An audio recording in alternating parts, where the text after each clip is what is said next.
अपने शिक्षक समाज का जो वोट आया है, कलेजा दहल जाएगा आपको। उसमें 80% जो इनवैलिड हुआ है, उसमें 80% केवल हमारा वोट है।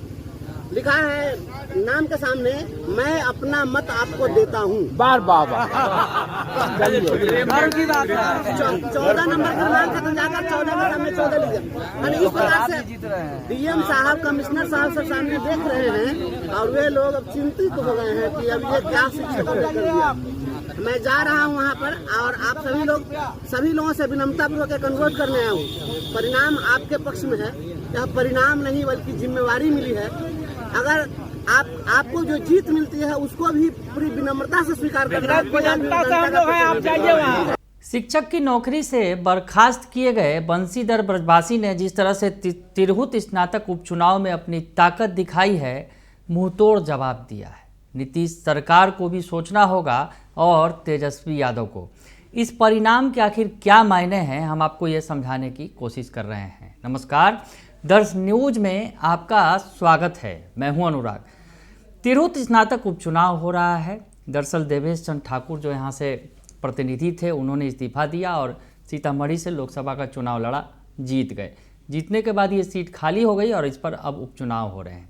उपचुनाव में सभी पार्टियों ने अपनी ताकत झोंक रखी है, चाहे सत्ता पक्ष की जेडीयू हो या फिर विपक्ष का आरजेडी। उसके अलावा जनसुराज यानी प्रशांत किशोर, जो अभी सियासत में नए उन्होंने कदम रखा है, वो भी अपनी ताकत लगा रहे हैं।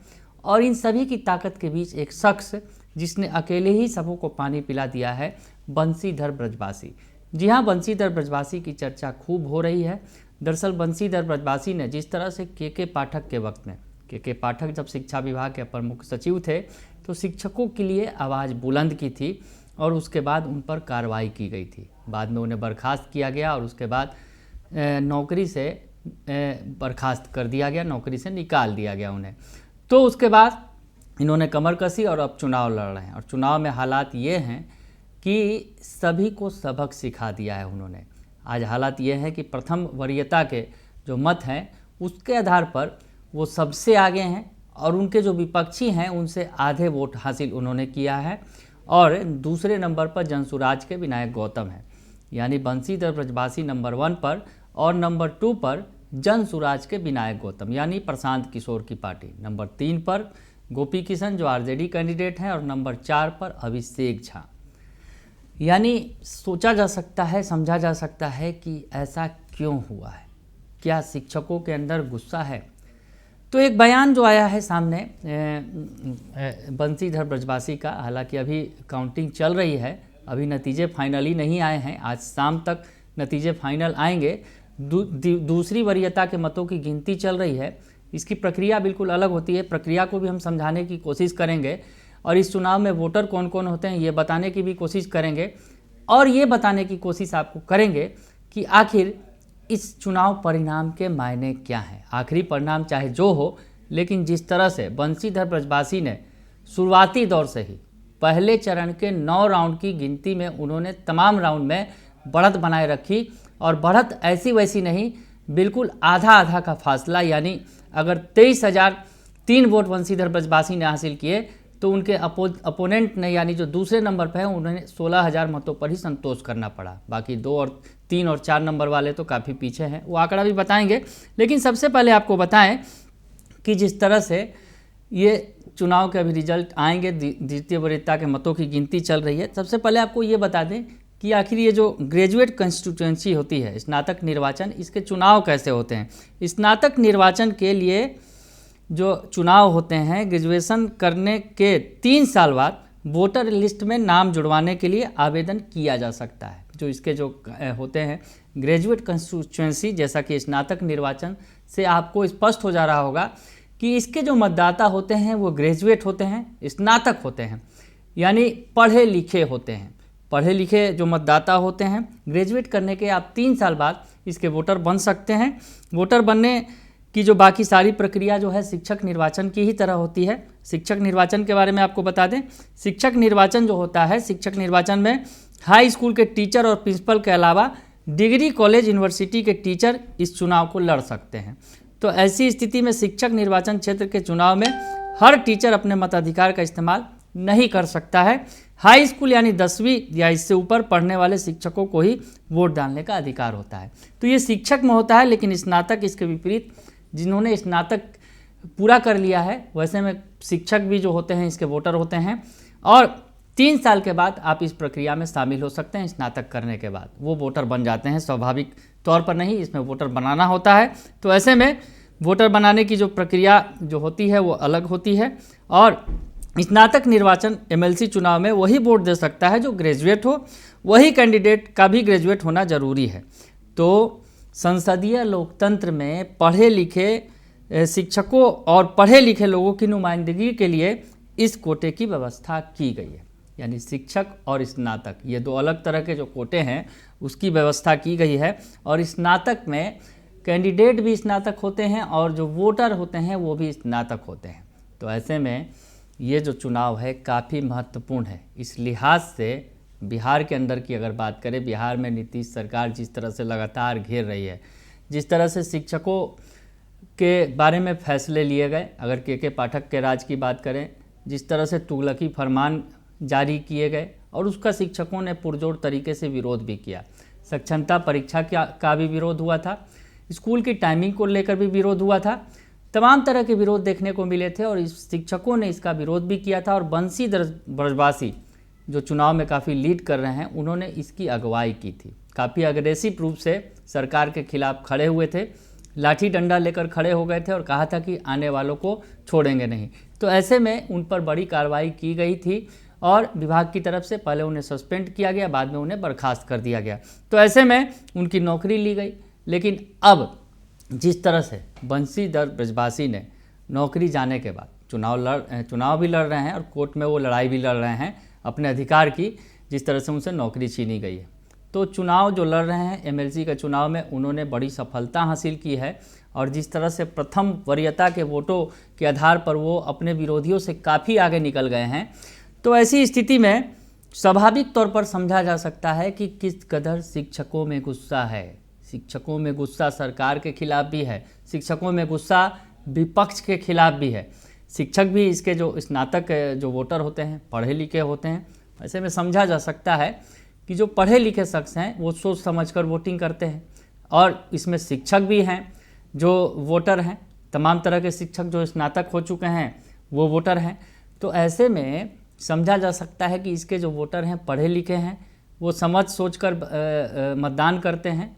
हाल की बात करें, अगर बिहार में 4 विधानसभा सीटों पर भले ही एनडीए ने बड़ी सफलता हासिल कर ली, उसमें तमाम तरह के वोटर शामिल होते हैं, सभी तरह की जनता होती है।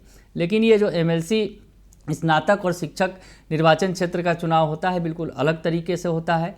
प्रथम वरीयता के आधार पर जो है शिक्षकों की वोटिंग होती है और स्नातक जो होते हैं वो वोटिंग करते हैं। तो ऐसी स्थिति में वो सोच समझकर वोटिंग करते हैं और इस वोटिंग का जो ट्रेंड बता रहा है, सबसे पहले एक आंकड़ा आपको बता दें कि जो आखिरी आंकड़ा निकला, जो 9वें चक्र की गणना के बाद जो प्रथम राउंड जो हुआ, पहला चक्र जो पूरा हुआ, उसमें 9वां जो चक्र था पहले राउंड का, उसमें जो आखिरी जो नतीजा रहा, बंशीधर ब्रजवासी जो निर्दलीय हैं 23,003 वोट उन्हें हासिल हुए और दूसरी तरफ विनायक गौतम जो जनसुराज के हैं 12,467।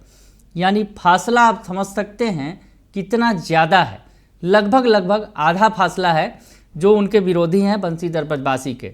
और उसके बाद गोपी किशन जो आरजेडी के हैं 11,600 और अभिषेक झा 10,316 जो जदयू के प्रत्याशी हैं। इन 4 प्रत्याशियों में ही मुख्य मुकाबला है।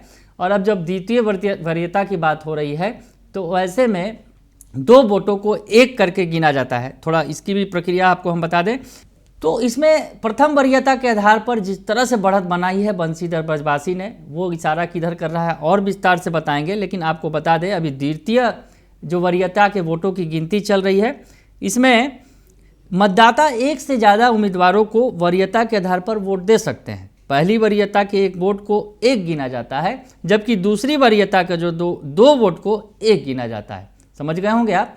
यानी वरीयता के आधार पर एक मतदाता 2 बार भी वोट कर सकते हैं। पहली वरीयता के आधार पर जिसे वोट देंगे वो पहली वरीयता का वोट माना जाएगा, दूसरी वरीयता का जो वोट होगा वो 2 वोटों को 1 काउंट किया जाता है। तो ऐसे में दूसरी वरीयता के वोटों की गिनती चल रही है। विजेता की घोषणा तब होगी जब किसी उम्मीदवार को 50% से ज़्यादा वोट मिल जाए। कई बार नतीजे तीसरी वरीयता की गिनती तक भी पहुंच जाते हैं। तो ऐसे में दूसरी वरीयता की गिनती चल रही है, देखना होगा रिजल्ट किसके पक्ष में आएगा। लेकिन बंशीधर ब्रजवासी ने जो कमाल दिखाया है वो काबिले तारीफ है। और कहीं ना कहीं जिस तरह से एक शिक्षक को, जिसने शिक्षकों की आवाज़ उठाई, उसकी आवाज़ को दबा दिया गया, उसकी आवाज़ को ख़त्म कर दिया गया, उसकी नौकरी छीन ली गई।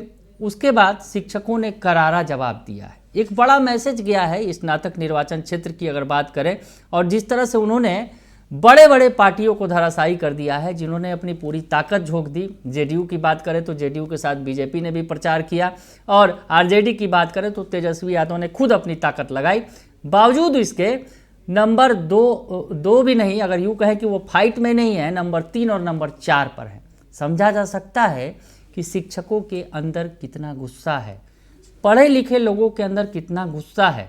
और ये जो सीट है स्नातक, तिरहुत स्नातक निर्वाचन क्षेत्र का जो नतीजा आएगा वो उसके कई मायने होंगे। जिस तरह से बंशीधर ब्रजवासी के साथ किया गया, और बंशीधर ब्रजवासी ने जिस तरह से आवाज़ उठाई, लगातार तानाशाही की बात की और कहा कि सरकार तानाशाह हो गई है, और सरकार के खिलाफ उन्होंने लड़ाई लड़ी। जिस तरह से उन्होंने अपने अकेले आवाज़ बुलंद की, निर्दलीय के तौर पर मैदान में है, किसी पार्टी ने उन्हें टिकट नहीं दिया, लेकिन उन्होंने अपनी ताकत दिखाई और शिक्षक उनके साथ खड़े हैं, ये समझा जा सकता है। वैसे में आप जिस तरह से शिक्षकों के मुद्दे पर सरकार लगातार पिछड़ती नजर आई, सरकार एक अगर छोटे से मुद्दे की बात करें, स्कूलों की टाइमिंग का मुद्दा, 10 से 4 की बात हुई, सीएम नीतीश कुमार ने ऐलान किया विधानसभा के अंदर कि 10 से 4 स्कूल की टाइमिंग होगी, लेकिन के पाठक उस वक्त एसीएस थे, लागू नहीं किया गया। शिक्षकों के अंदर इस मुद्दे पर तो गुस्सा था ही। जिस तरह से शिक्षकों पर और कई सारे तुगलकी फरमान थोप दिए गए, ऑनलाइन अटेंडेंस का भी विरोध हो रहा है लगातार। हालांकि और ऐसे कई मसले हैं। दरअसल शिक्षकों को राज्यकर्मी बनाने के लिए जिस तरह से सक्षमता परीक्षा का भी विरोध हुआ था, आपको याद होगा। तो वैसे तमाम जो मुद्दे हैं जो शिक्षकों को कहीं ना कहीं नागवार गुजरे हैं, और उन्होंने इस पर जवाब दिया है। बंशीधर ब्रजवासी कह रहे हैं कि 80% जो शिक्षक हैं उनके वोट को इनवैलिड कर दिया गया है, किसी न किसी वजह से काटा गया है। बावजूद इसके बंशीधर ब्रजवासी को जो वोट मिले हैं पहले चक्र में, पहले राउंड में, और प्रथम वरीयता के आधार पर जो गिनती हुई है, वो दूसरों से कहीं ज़्यादा आगे हैं। और वैसी स्थिति में बंशीधर ब्रजवासी को जो वोट मिले हैं, सरकार के लिए अलार्मिंग है, विपक्ष के लिए अलार्मिंग है। जिस तरह से सरकार ने तो धोखा दिया ही दिया, विपक्ष साथ जरूर खड़ी रही, लेकिन जिस तरह से चेहरे बदले, सरकार बदली, तेजस्वी साथ में गए तो उनकी बोली बदल गई।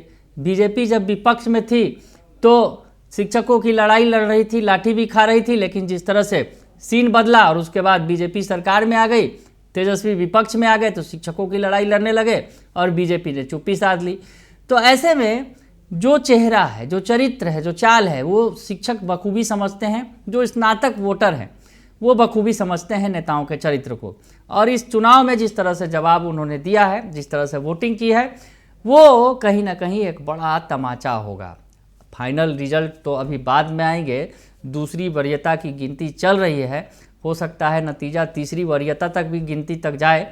लेकिन जिस तरह से प्रथम वरीयता के वोटों के आधार पर बंशीधर ब्रजवासी ने अपनी ताकत दिखाई है, एक शिक्षक ने जो बर्खास्त हो चुका है, एक शिक्षक जो सिस्टम की वजह से उसे अपनी नौकरी गंवानी पड़ी, उस शिक्षक ने अकेले खड़े होकर अपनी ताकत दिखाई है। और ये सरकार के मुंह पर तमाचा है, और साथ ही साथ विपक्ष के मुंह पर भी, जो उन्हें लेकर सियासत करती रही है, शिक्षकों को लेकर सियासत करती रही है।